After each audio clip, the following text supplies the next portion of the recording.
ስለ ጤና ወይም ደግሞ ስለ ማመስገን በጣም ወሬውን ከመልመዳችን የተነሳ ማለት ነው እንደ ኖርማል አይተነዋል። ማለት አሁን ለምሳሌ ገንዘብ ማጣትና ጤና ማጣት። ገንዘብ ለምሳሌ ስናጣ ማንም ሳያየን ብቻችንን ልናሳልፈው እንችላለን።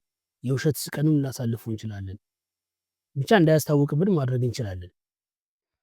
ጤና ስናጣ ግን ማለት ነው እኛ ብቻ አይደለም የምንታመመው። መጀመሪያ እኔ ታመምኩ አይደል? ከዛ መጀመሪያ የሚሆነው ማነው? አጠገቤ ያለ ሰው፣ ባለቤቴ ልትሆን ትችላለች። ብቻ አጠገቤ ያለ አካል እዛ ህመም ላይ ይሳተፋል። ለምን አልድን ካልኩ ማለት ነው። ከዛ በኋላ የቅርብ ሰዎች መስማት ይጀምራሉ። አሁንም ምን ያለው እያለ እያለ በጣም ብዙ ሰዎች ይደርሳል። አስባችሁታል? በእናንተ ህመም ምክንያት የሁሉ ሰው ሲታመም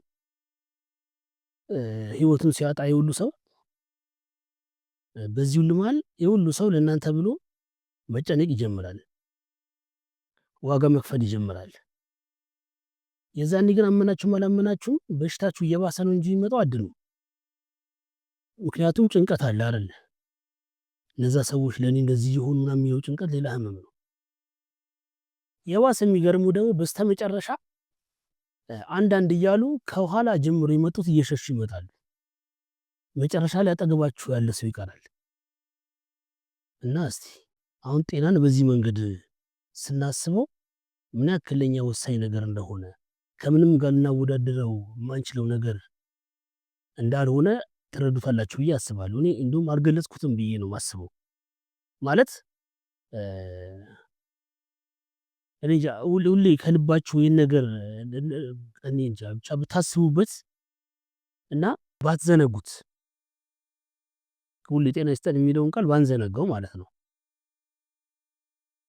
እንደ ለማንኛውም የጤናን ወሳኝነት ከዚህ አንግል እናስበውና እኛም ቢያንስ ሳናማርር ቸገረኝ ገንዘብ አጣው ምናምን እያልን ሳናማርር ቢያንስ ጤና ካለን ሁሉም ነገር ማግኘት እንደምንችል እያሰብን መኖር እንደምንችል እንድናስብበት ስለፈለኩ ነው።